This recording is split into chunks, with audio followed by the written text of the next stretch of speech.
Welcome to your torture.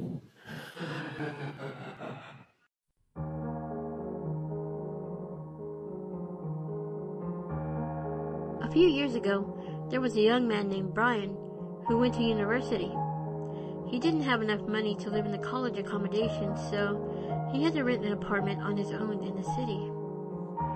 After he had been living there alone for a while, he began to notice some strange things happening. Often, when he came back from college, the curtains in his bedroom would be drawn, when he distinctly remembered having leaving them open before he left in the morning. At other times, some of his belongings had seemed to have been moved, and other possessions were nowhere to be found. These strange occurrences started to creep Brian out, so the young man decided to talk to his friends, Trisha and Alex, about the situation. They met him at a local diner, and over coffee, he told them all about the strange things that he had noticed. "Maybe I'm just being paranoid," said Brian, "but I have a sneaking suspicion that someone is breaking into my apartment during the day when I'm at university, And what?" interrupted Alex. "Rearranging your curtains and moving your stuff around? Who in their right mind would bother doing that? It sounds crazy, but you might have a stalker," said Trisha. "It's a possibility. If it's true, I think the best thing to do is contact the police." "What can the police do?" asked Alex. "They are not going to spend their time keeping your apartment under surveillance. Besides, there's no damage to any of your things. There's no sign of a break-in. In short, there's no evidence." "So what options then?" pleaded Brian. "I can't just do nothing." "I know how you can put your mind at ease," said Trisha. "It's easy. Just get a video camera, set it up in your bedroom, and leave it running when you go to college. If you really do have a stalker, you can show the tape to the police as evidence. You know, that's a great idea," said Brian. "And if you're really just paranoid and crazy, you can show the tape to your psychiatrist," joked Alex. That night, Brian borrowed Trisha's video camera and brought it home. The very next morning, he hid it discreetly under some folders on his desk. Before he went to college, he pressed the record button and left it running. During the day, while he sat taking notes and lectures, the young man forgot all about the video camera. It was not until he arrived home and went into his bedroom that he remembered his plan. Taking the video camera out of its hiding place, he pressed the stop button. Then he took out his mobile phone and called his friend. "Hey, Trisha," he said, "I just got home.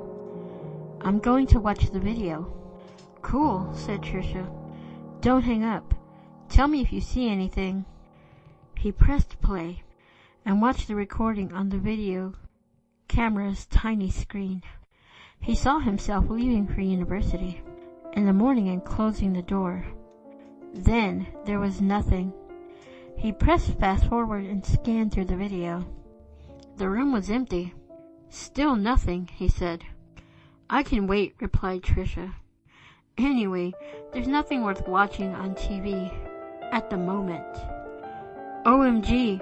cried Brian as he pressed play on the video camera. What?" begged Trisha excitedly.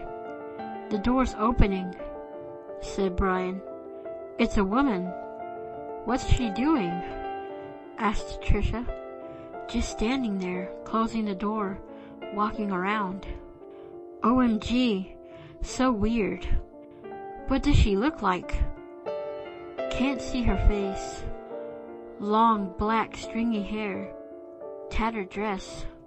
"Do you know her?" "No, don't recognize her at all. She's carrying a knife, a big kitchen knife. She's going through my trash.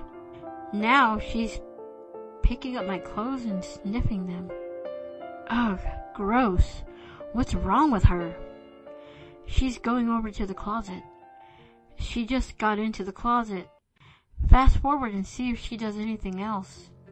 He scanned through the video for a while, but the room was empty. You know what this means, said Brian. I have the evidence now. I can go to the police and they'll take me seriously. I know, said Trisha. They'll have to. Alex is totally gonna freak when he sees this. No doubt. He didn't believe you, but I did. I know. You're a good friend. OMG! What? Brian pressed play again. The door's opening again, said Brian. Who is it? Asked Trisha. Oh, it's okay, said Brian. It's just me coming home from college. He watched himself on the screen, shutting off the camera. Let's go to the police now, said Trisha. I'll go with you. We can show them the tape. Okay, I'll meet you at the diner in 15 minutes, said Brian, as he grabbed the video camera. Okay, wait a minute, said Trisha. You said she got into the closet. Did she ever leave? Brian, did she ever get out of the closet? A chill ran down Brian's spine. Behind him, he heard the closet door squeak open. Brian, get out of there! Screamed Trisha, but it was too late. The phone went dead. When she tried to call him again, no answer. Later that evening, the police found the body of the 18-year-old college student lying in a pool of blood. He had been stabbed 21 times. The video camera was clutched in his cold, dead hands. When the police examined the camera, they discovered that the memory card was missing. No trace of the woman was ever found. Right now, she could be hiding in your closet.